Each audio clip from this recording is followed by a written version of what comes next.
August 7, 1942, at 0214 hours in the black silence before dawn, the first wave of United States Marines began wading ashore on a strip of beach forever etched into history. Beach red Guadalcanal, Solomon Islands, a name that would burn itself into the memory of every man who stepped onto it. The Marines carried the standard arms of the era: M1 Garand rifles, Browning automatics, Thompson submachine guns. Yet among that familiar arsenal was a weapon so unexpected that it would completely upend Japanese expectations of warfare. In the hands of a few chosen Marines rested the Winchester Model 12 shotgun, a pump-action firearm born in duck blinds and hunting cabins, now repurposed into one of the most fearsome close combat weapons ever unleashed in modern war. The Japanese defenders had prepared for a different kind of fight: long-range rifle duels, bayonet charges, and sword combat. They believed their warrior spirit could overcome any American force once the battle closed to hand-to-hand range. What they had not anticipated was the raw, savage efficiency of American shotguns, weapons that could spit death as fast as a man could pump the slide. The Model 12's design was simple, rugged, and brutally effective. Each shell carried 9.33 caliber pellets of double-aught buckshot. In the span of 3 seconds, a Marine could fire 6 rounds, 54 pieces of lead tearing through the jungle night faster than any bolt-action Arisaka rifle could dream of responding. For the 2,200 Japanese defenders of Guadalcanal, the Model 12 was a weapon from another world, one so devastating that even the Germans had tried to have it banned during the First World War. Back in 1918, the German government filed a formal protest claiming the shotgun violated the Hague Convention due to the unnecessary suffering it caused. They even threatened to execute any captured American carrying one. The U.S. response was swift and cold. If a single American was killed for using a shotgun, reprisals would follow in kind. The Germans backed down, and no Americans were executed. The shotgun remained and evolved.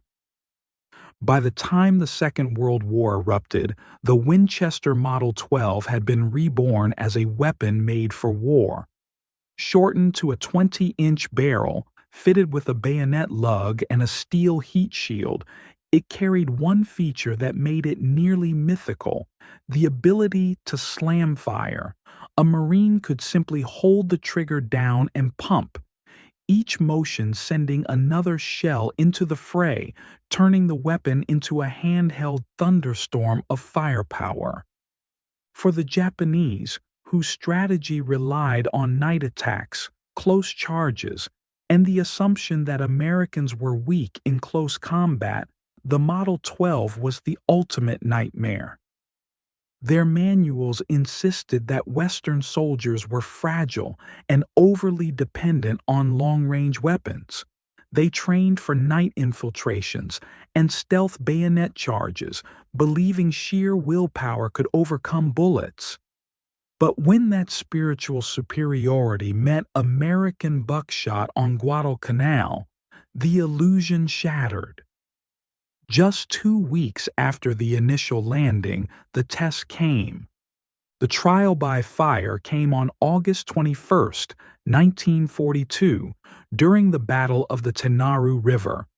Colonel Kiyonao Ichiki, a proud and confident officer of the Imperial Japanese Army, led nearly 1,000 soldiers across a moonlit sandbar in a desperate night assault meant to crush the Marine perimeter.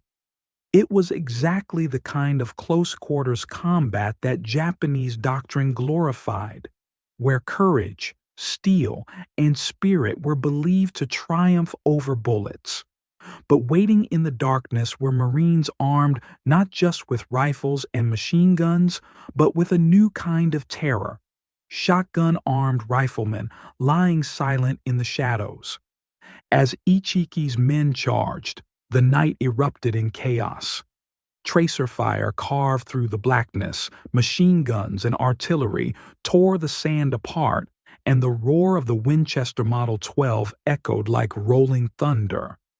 At 20 yards and less, a single blast from the shotgun could rip through several attackers at once.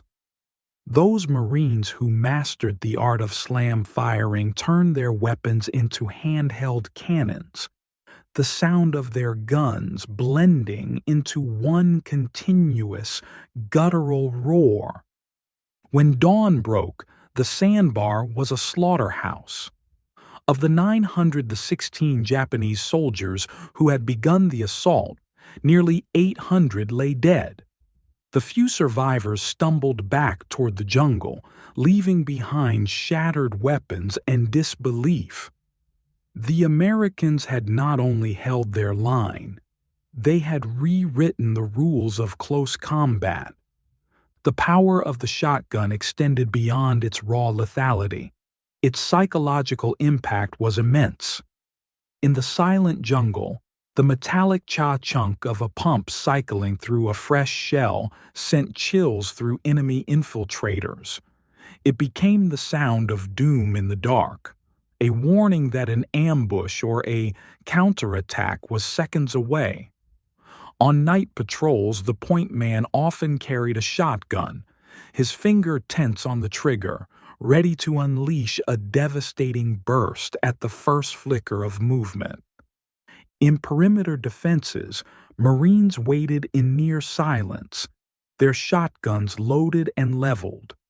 Japanese soldiers who crawled forward with bayonets and grenades never reached the trenches.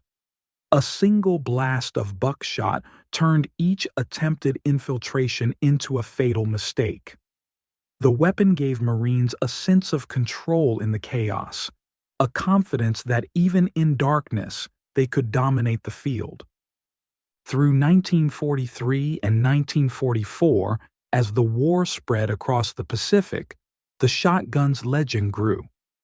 On New Georgia, it became the point man's weapon of choice, designed to break ambushes before they began. In thick jungle fighting, a single shot could clear a trail, shatter camouflage, or break up a Japanese patrol before the enemy could react. At night, shotgun-armed Marines formed overlapping zones of fire, transforming Japanese infiltration tactics into suicide missions. The weapon became more than a firearm. It was a tool for survival.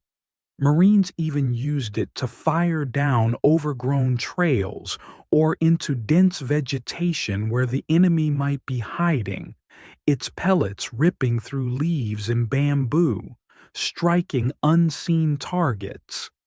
But nowhere did the shotgun's power become more apparent than in cave and bunker warfare. Beginning at Tarawa in late 1943 and reaching its horrific climax at Iwo Jima and Okinawa, the Japanese turned entire islands into fortresses of coral and concrete. Marines had to crawl into tunnels, climb ridges, and face enemies hiding in black, suffocating chambers. In these places, the shotgun reigned supreme. Marines learned to fire into cave mouths, letting the buckshot ricochet off stone walls and fill the space with a storm of lead. Survivors described the sound as almost supernatural, the howling of death itself, pellets screaming in every direction. Even when the blast didn't kill, the noise and chaos broke enemy morale. Japanese soldiers fled positions, convinced they were surrounded by invisible enemies. On Saipan in July 1944, during the largest banzai charge of the Pacific War, thousands of Japanese soldiers hurled themselves at the American lines in a final act of defiance. Machine guns and artillery did most of the killing, but where the line broke, where men fought face to face in the dark, it was the shotgun that turned panic into victory. Marines stood their ground, blasting clouds of lead into onrushing waves of soldiers, holding the line by sheer will and firepower. By the time the battle ended, the Winchester Model 12 was no longer just a weapon, it was a symbol. In the eyes of those who carried it, it represented adaptability, ferocity, and the unshakable spirit of survival in the jungle war. As the Pacific War dragged into its final blood-soaked years, the Winchester Model 12 continued to prove its worth. On Iwo Jima, it became part of the infamous blowtorch and corkscrew tactics, flamethrowers to sear the tunnels, demolition charges to seal them, and shotguns to deliver the final, merciless blow. Marines even developed a deadly art called skip shooting, bouncing buckshot off cave walls so the pellets curved around corners to strike unseen enemies. It was innovation born of necessity, forged in fire and terror. Despite its unmatched effectiveness, the Model 12 was never mass-produced on the same scale as the standard rifles of war. Only about 61,000 were built, a small fraction compared to the millions of Garands and carbines. They were reserved for those who needed them most. Marine rifle squads, Army assault teams, Navy landing parties, and even Air Force security details guarding remote airfields. Ammunition, however, was never in short supply. The U.S. produced millions of shells, buckshot for close combat, solid slugs for longer ranges, and lighter loads for clearing jungle brush. Each Marine who carried one had his own opinion, but most swore by it. Some loved the reach of a rifle, yet many trusted the shotgun's sheer stopping power. In the black, claustrophobic nights of the Pacific, that trust meant survival. Veterans would later recall the strange comfort the weapon gave them, the reassurance that if the enemy came close, they had something truly devastating in their hands. The Japanese, for their part, never found a true countermeasure. They experimented with crude armor made from bamboo or wood, but it offered little protection against buckshot. Their only real defense was to stay away, but their entire doctrine was built on closing the distance. The story of the Winchester Model 12 is not just one of steel and shells. It is a reflection of the American way of war, pragmatic, flexible, and ruthlessly adaptive. Where other armies clung to tradition and ritual, the Marines experimented in the field. They learned, adjusted, and shared their findings across units. Innovations like mixed ammunition loads, shotgun assault teams, and skip shooting weren't born in laboratories. They were born in the mud, caves, and jungles of the Pacific, crafted by men who refused to die quietly. By the end of the war, the Model 12 had earned its place in legend. It was never the main instrument of victory, but in the brutal, intimate battles of the Pacific, it was irreplaceable. In night ambushes, jungle skirmishes, and desperate cave fights, it shattered Japanese tactics and morale alike. The shotgun gave the Marines a weapon that embodied their spirit, simple, relentless, and terrifyingly effective. Its legacy didn't end in 1945. The Winchester Model 12 fought on in Korea, once again proving itself in night raids and trench combat. In Vietnam, it returned to the jungle, carried by point men creeping through thick vegetation and by tunnel rats fighting underground in the dark. Its philosophy, uncompromising, overwhelming close-range firepower, endured long after its steel frame was retired.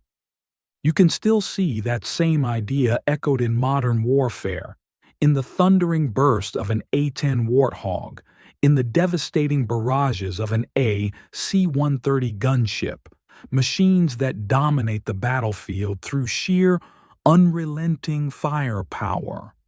For the Japanese soldiers who first faced it on Guadalcanal, the Model 12 was not just a gun, it was the embodiment of a terrifying revelation. They had believed that Western soldiers would falter in close combat, that their spirit would crumble under the sword. Instead, they found themselves torn apart by blasts of buckshot in the black jungles and echoing caves of the Pacific. The Winchester Model 12 proved something larger than any single weapon ever could, that in war, adaptability defeats tradition and innovation crushes myth. It was the weapon of the pragmatic warrior, the tool of those who survived by learning faster, fighting smarter, and refusing to yield. Even in silence, the echo of its pump-action cha-chunk lingers, an unmistakable sound of power, defiance, and victory.